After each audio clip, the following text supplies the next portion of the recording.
Alright, in this video, I'm going to finally talk about what I created this channel for, vintage tannoys. In this first video, I'll provide a brief background on what led me to tannoys, and we'll take a look at the history of tannoy and their dual concentric driver. Now, if you're not familiar with tannoy or you've never heard of them and you live in the United States, then I don't really blame you. Tannoy is the British manufacturer of the legendary dual concentric drivers and speakers. Tannoy may not be a household name for speakers in America like Altec or Klipsch or JBLs, but Tannoy speakers are well regarded and appreciated within the audiophile community and especially within the studio and recording industry. My journey to Tannoy began a couple of years ago when I had set out to achieve an Endgame living room setup. I had heard and read that the speakers are the single most important component in a setup, so I figured I should not reinvent the wheel or learn it the hard way, so I decided to prioritize my speakers first and then build my system around it. And boy, am I glad I did that. But more on that perhaps in another video. Coming from the headphone world myself, when I first decided to transition to a stereo setup in the living room, I knew it would be near to impossible to replicate the amazing details and soundstage that comes with headphones. But still, I wanted to try and get as close to a headphone sound in a living room setup as possible. My starting point or my reference system at that time was a basic Pioneer 5.1 home theater system that I had purchased from Best Buy a number of years ago. At some point, I had abandoned the two rear channels and the center channel on that system and was essentially using it as a 2.1 system. And it was great for what it did. It sounded decent, it served as a home theater system connected to the TV, but it also served as a stereo system with its ability to play CDs as well as stream music over Bluetooth. But just to be overly cautious and to make sure my speaker upgrades are going to be worthwhile, I figured it would be best for me to start with small speakers and then try bigger speakers if I really have to. Therefore, I started with bookshelf speakers. The first set of speakers I tried were a pair of Klipsch RP 600M speakers hooked up to the Pioneer unit. It was a small improvement over the Pioneers, and I was convinced I was moving in the right direction. I was then looking into acquiring the Triangle Boreas next, but instead I decided to leapfrog the whole process and just go try one of the best Endgame bookshelf speakers to see if that will do it for me. So I went with the Harbet P3 ESRs. The P3 ESRs sounded great, and one can argue that these are probably one of the best speakers available at the size. Although I really enjoyed these speakers, I eventually came to a conclusion that I would really like some proper floor standing speakers for my setup, so I went looking.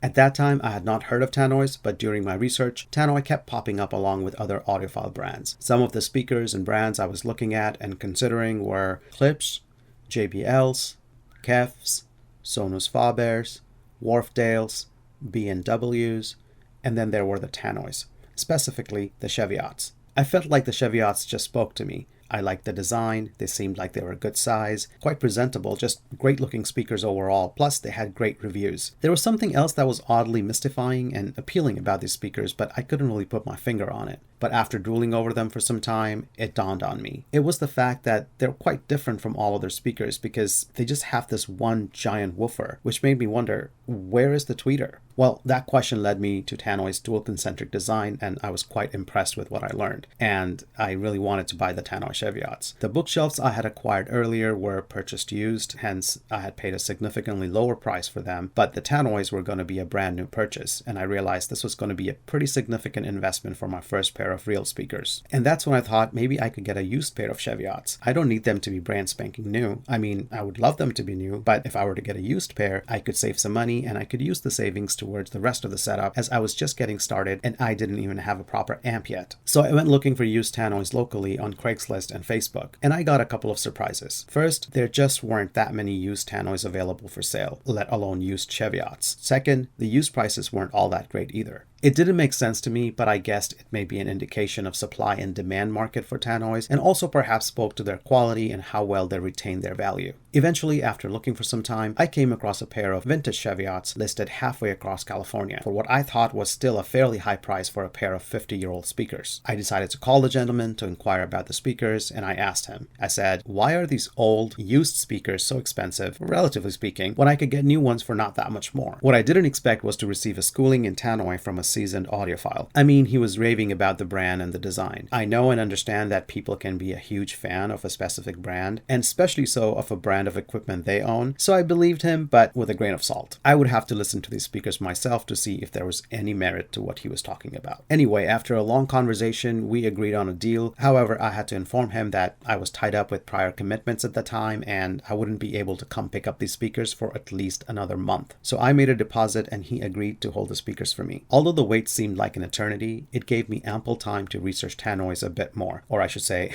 a lot more. I took my time to learn about Tannoy history, their dual concentric drivers and speakers, and what I learned was so fascinating that I ended up buying a book and went digging through archives of old magazines and journals to chart the course of vintage Tannoys. At this point, I'd like to break from my story and share with you what I've learned about Tannoy. You can find the history of Tannoy on their website and on other online sources, so I will only briefly talk about Tannoy history here before I get to their vintage drivers and speakers, because that's what I really want to talk about. Tannoy had their beginning as something else entirely when they first started almost 100 years ago.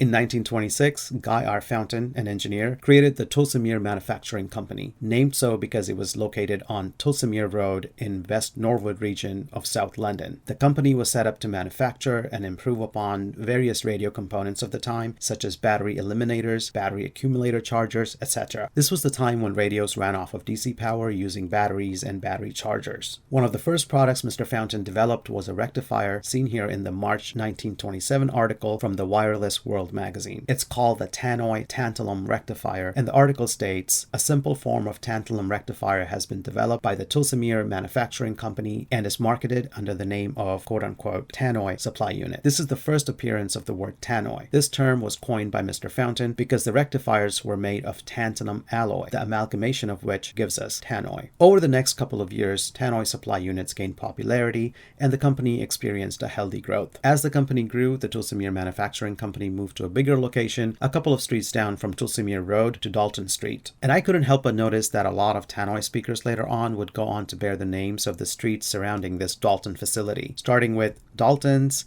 Lancasters, Chatsworths, Yorks, Lansdowns, and Canterburys. Anyway, I digress. We're getting ahead of ourselves. So the year is 1929 and they've just moved to the Dalton Street location. It was around this time that Mr. Fountain and his team realized that the Tulsimere Manufacturing Company is a rather long name for a company and it would be nice to have a simpler, shorter name. It's reported that various names were explored, but they eventually decided to stick with the already successful trademark of their products, Tannoy, as seen in this current topics article from Wireless World. It says Tannoy Products. The above is the new title of the Tulsimere Manufacturing Company, makers of well-known Tannoy mains unit and other electrical apparatus. And it was also around this time that Mr. Fountain experienced a path-changing moment. He was at a party where they were playing a record on an amplifier and speaker combo unit, a first for its time. It was the Rice-Kellogg amplifier and speaker unit hooked up to a Garrard turntable. He was immediately impressed with the idea of recorded music playing through an amplifier and a speaker, and was really intrigued about the design of the unit. And in that moment, he decided to build his own amplifier and speaker system, which would be the genesis of the Tannoy PA products and would eventually lead to the development of the Dual Concentric. By late 1930, Tannoy had combined their experience with radio and a newfound desire to build amps and speakers to build their very first radio gramophone, which is essentially a console with a radio receiver and a record player, as seen here in the September 1930 edition of the Wireless World magazine. Here's a review of Tannoy's senior model from 1931 that details the internal components of the console. We can see a single driver there on the bottom, as this was the early days of audio and it was pretty much a mono era. The driver is simply referred to as a moving coil loudspeaker, as we're still a couple of decades away from the introduction of the Tannoy Dual Concentric driver. Over the next 2 decades, Tannoy introduced various audio and PA related equipment such as amplifiers, loudspeakers, microphones, radiograms, and PA systems of various sizes. By World War II, Tannoy loudspeakers had become the #1 choice for any and all public address systems in the UK, whether it was for public use or for use in industry and military application. In fact, the name Tannoy had become so ubiquitous with the public address systems that Tannoy was officially entered into the Oxford English Dictionary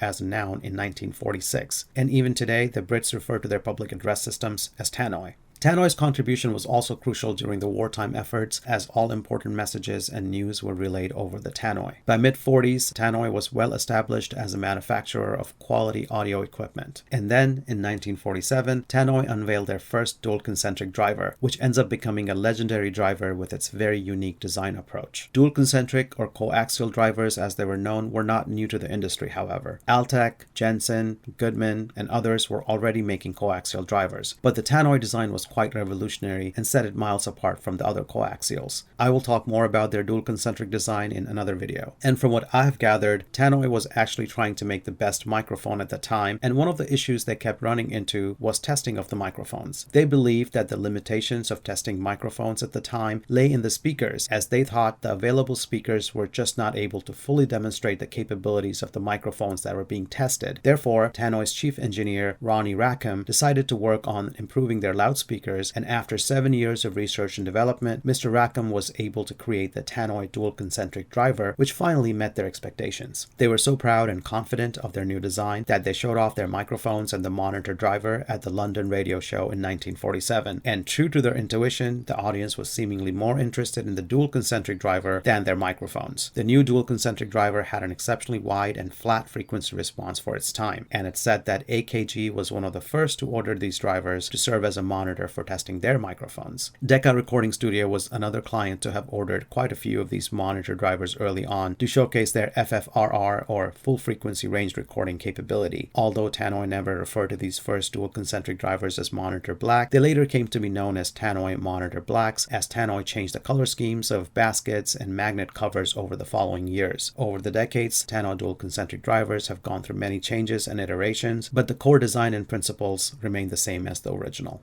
The first dual concentric driver was launched in 1947 and was available in the size of 15 and 12-inch drivers. The next iteration of the dual concentric was launched after 6 years in 1953, and these drivers later came to be known as the Monitor Silver. The Silvers were an improvement over the Blacks with a better basket, a separate crossover unit, and a slightly better low-end response. The Silvers remained in production for 5 years until they were replaced by the very popular Monitor Red drivers in 1958. The Reds offered better power handling and even better low-end response. Most of these early drivers were available in large cabinets that we got a glimpse of earlier in the video. Vintage Tannoys are notorious for their super large cabinets, like the Autographs, which come in at around 60 inches or 5 feet, and then we have the likes of GRFs at around 4 feet, and then slightly smaller but still quite big by today's standards, Canterburys and Chatsworths and others that come in at around 3 feet. I will cover these and more cabinets in my future videos. Going back to the Reds remained in production for almost 9 years and also saw the introduction of a smaller 10-inch driver. The Reds were replaced by the even more popular Monitor Gold drivers in 1967. By this time, Tannoy was well established as monitors for recording studios and saw a broader adoption of Tannoy Golds in both professional and consumer markets, mostly due to improvements made in many areas to propel the monitor drivers into the solid-state era. A lot of people don't realize this, but some of the most iconic albums in history have been mastered on Tannoys, as Tannoy monitors were quite prevalent in the recording studios by the 70s, and here's just a few examples of that.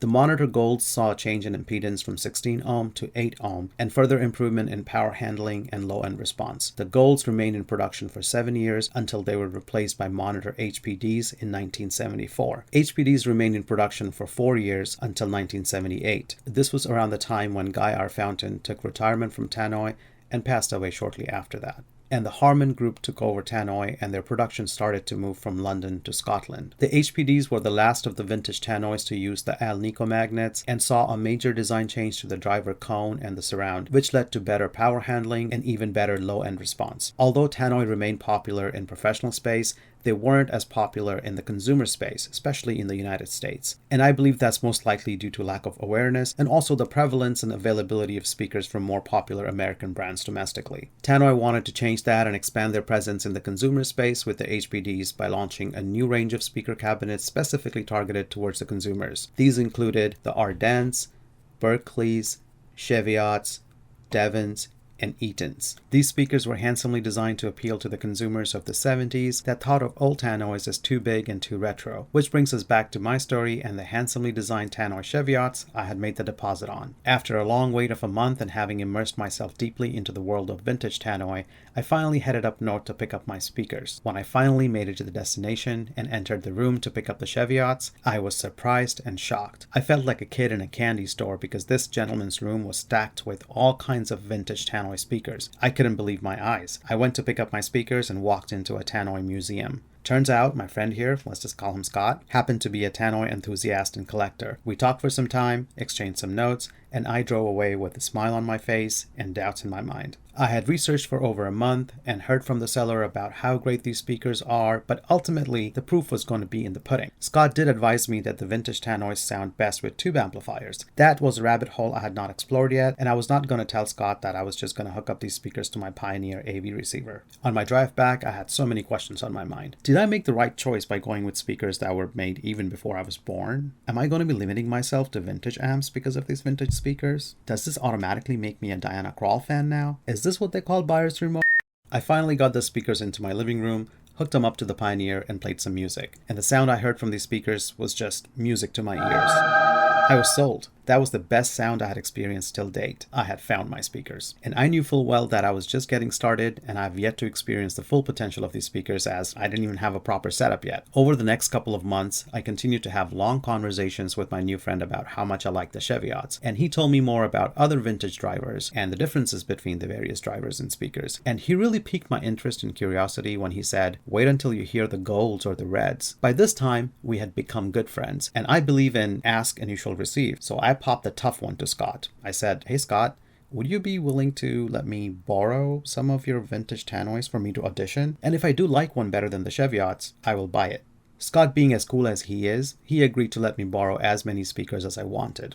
Well, with that being said, I didn't waste a minute before he could change his mind. This time, I took the family van up there, and with the seats down, I loaded the van up with some unbelievably rare and desirable vintage Tannoy speakers, like the Ardennes, Stewarts, the omnidirectional Orbitas, vintage Lancasters and Daltons, outfitted with the entire range of vintage drivers, from the HPDs to the golds, reds, and even the Holy Grail monitor silvers. I was driving a Tannoy collectible museum back to my house with the intent of trying all of these speakers and drivers to see what the fuss is all about and to see if I will be able to tell the difference in sound between these speakers and drivers, and more importantly, if I will like what I'll hear, given that all of these drivers were going to be even older than the HPDs in my Cheviots. This was going to be an experience of a lifetime. As I was getting excited about the thought of trying all of these speakers, it dawned on me that I still had to figure out the rest of my system. As you recall, I didn't even have a proper amp yet. First things first, I decided to get the question of new versus vintage amps out of the way. I figured I can always buy and try new equipment, but it would be worthwhile for me to experience some vintage amps while I'm auditioning vintage speakers. It would be nice to hear some period appropriate gear. With that in mind, I went looking for an amp for these speakers and stepped into the rabbit hole with all the different possibilities. Receivers, preamps, amps, integrated, separates, solid state, tube, power, watts, headroom, impedance, efficiency, push-pull, SET, pre-tubes, power tubes, analog, digital, DAC, streaming, speaker cables, snake oil. At the end, I figured the only way to understand any of this would be to just jump in and experiment. See what works, what doesn't, what do I like at the end. That's what will matter. So I did exactly that. Over the next several months, I acquired and traded various gear to see what it all means, and more importantly, how does it all translate into my living room with these speakers. I started with the lowest powered 10-watt Baby Marantz 2010 receiver and progressively replaced it with double the watts to experience the headroom and what that added power translates to. I doubled the power from 10 watts to 20 watts with the Marantz 2220B, then doubled it again with the classic and my favorite Marantz Model 18, which I thought would have 40 watts of power as claimed by Marantz, but was surprised to find that it has a lot more than 40 watts. Maybe I'll talk about that in another video. I doubled the watts again to 80 with the Marantz 2285B, one of the nicest sounding Marantz receivers from the 70s, and just for some added measure, I doubled that to 200 watts with a Sansui receiver. I did all of that with various Tannoy speakers I was auditioning, and it was a blast. I tried tubes next, starting with a smaller 7-watt EL84 integrated tube amplifier, and eventually moved on to separates with Macintosh MX110 tube preamp and the 35-watt Marantz 8B, and then doubled the watts again with the Macintosh MI75 monoblocks. I learned a lot about amps through this entire process, and over time, not including the unobtainium black drivers, I had an extremely amazing opportunity to listen to and experience 8 out of the 11 vintage Tannoy drivers so far. And since I had access to all the drivers in the 12-inch category, I went through this whole nother exercise where I picked the Lancaster cabinets and swapped each of these 4 drivers drivers in and out to listen to the nuances and the differences between these vintage drivers. I will make another video on what I learned from that experience. The rabbit hole I had started with does not seem like a rabbit hole anymore, or if anything, it's become a familiar rabbit hole I feel comfortable navigating. And of course, that would have been impossible without the support of my family and friends. After having listened to all the audiophile gibberish from me for over many months, my very supportive wife suggested I should start a YouTube channel. She said I could stop talking to her about the audio stuff and talk to the world instead. Now that I put it that way. Well, my friends also suggested that I start a YouTube channel to document my experience and learning, especially with these rare drivers. So I created the channel over a year ago, but just got distracted with tubes and amps. At the end of this journey, I have indeed accomplished what I set out to achieve. I found my Endgame system, and I'm also very happy to report that headphone-like holographic sound and imaging is possible in a living room setup without being tethered to a device. In the next few videos, I plan to go over the design and specification of the various vintage Tannoy drivers, and we'll also take a closer look at each of the vintage drivers and crossovers, some tips and tricks, and also what to look for when buying vintage Tannoys. And hopefully I'll also get to detail some of the vintage speakers I still have access to, like the Cheviots, Stewarts, Orbitus, Daltons, and GRFs. And I also want to add, I do get feedback from some of the viewers, DMs, and on Reddit as well, asking me why don't I upload videos often. Well, that's because I have a full-time job, and this is just my hobby and passion that I get to work on the weekends. And I'm not looking to be a YouTuber or a content creator, just sharing what I've learned and experienced. Speaking of which, if you like looking at old magazines and articles like I do, I suggest worldradiohistory.com. That's where I got most of my material from. I would also be remiss to not mention a couple of websites that have a ton of information on tannoys. I'll put these links in the description. That's all for this video. I'll catch you in the next. Thank you for watching.